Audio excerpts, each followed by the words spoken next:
Okay, drone video checking out Tract 3 at the Tracts at White River. Heavily wooded property. We're looking down at the county road. This is Lock 3 Road. You can see the red truck. It's on the move there. I would guess that it started right toward the southwest side of the property. And we're just kind of probably headed toward about the middle of the road frontage, I would guess. If you look at the map, you'll see that that county road kind of comes in at an angle and then runs north-south and then cuts back east-west. So you've got the county road, and then you also have an additional road, an easement road, going to the north side of the property. And on a property like this, that's a good deal because from the county road, as you go north, it rises up very steeply. So to create a trail to the top would be tricky, but having that easement road going to the top makes it super easy. You can drive there as it stands today. You can drive right up there in your truck or your SUV. In fact, I think we have a video where we drive to the top, and I'm guessing we're just trying to get our bearings here before we get way up in the air. You're going to see this is a heavily wooded property. Most of these tracts are.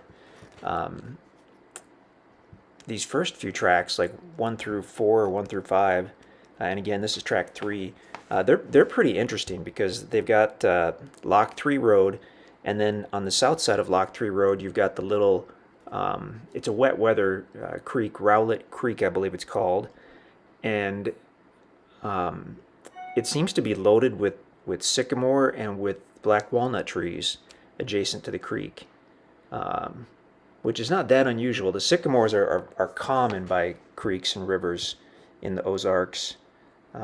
They're just the type of tree that really likes to have access to a good water source. So in general, if we see a sycamore tree, we know there's water that's not, that was a big sycamore right below us. Lost my train of thought. We know that there's a water, some kind of probably, water table or something, water-rich soil. Otherwise, a big sycamore wouldn't be growing. But the black walnut was nice to see as well. And we do see that in river bottoms for whatever reason. Maybe they travel well. Maybe the walnuts travel well in the river. I'm not sure about that. But black walnut can be a very valuable tree. Okay, so we're parked. I believe we're facing north on Lock 3 Road right there. And we're about to get up in the air and check this out. So where the truck is basically going to be the lowest part of the property. I guess the creek bed itself would be the lowest part. And then there's a little bit of land to the south of the road, but the bulk of the land is going to be northerly from the road. And I don't know if we'll really be able to see or not, but as I mentioned earlier, as you go north from the county road, it rises up steeply for the most part. You can kind of see that there. I don't know that it's a bluff, like an actual drop, but it's steep for sure.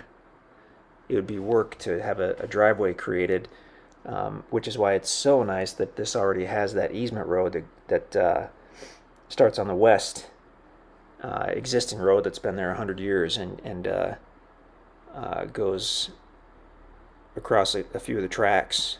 And it gives you access to this particular tract, Tract 3. It takes you in toward about the north third of the property. So now we're still looking north. That's the White River, of course.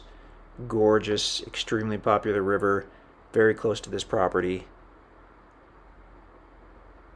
That's a look at the property in the area. There you can see the red truck right at the bottom, and just look straight north from there and you're seeing the property. So you can see how it rises up from that county road. And then looks like it kind of levels off. As I'm looking at the topo map while we're doing this, got it on the desk here, the northern part of the property appears to have several spots which could potentially be choice building sites. And actually the way it's situated, you might have some river views too. Not sure about that.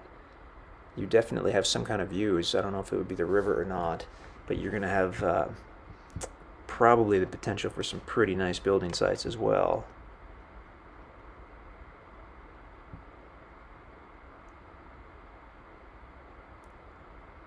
The river obviously is fantastic. This section is known for, we've been told, trout fishing, so rainbow trout and brown trout, and bass, catfish, and walleye are kind of the main ones, but there's probably dozens of other species, or at least a dozen other species of fish you could catch in those waters. We're about 15 miles northwest of Batesville, Arkansas. We're about, I guess maybe 10 or 15 miles southeast of the Ozark National Forest, which gives you a couple 100,000 acres of additional land for hunting and recreation. And the White River, White River comes from the north and goes southerly down through Batesville. But the Ozark National Forest borders, I should say the White River borders the east side of that tract of national forest. Oh, there you have it. So that's track 3 drone video. Check out the other videos as well. Just all these tracks are great, but this is one of the kind of, I guess, extra special ones out here for a lot of different reasons. But check out the other videos. Check out the maps. If you have any questions, let us know. That's track 3. It's about 10 acres in size. And extremely close to the White River in Independence County, Arkansas.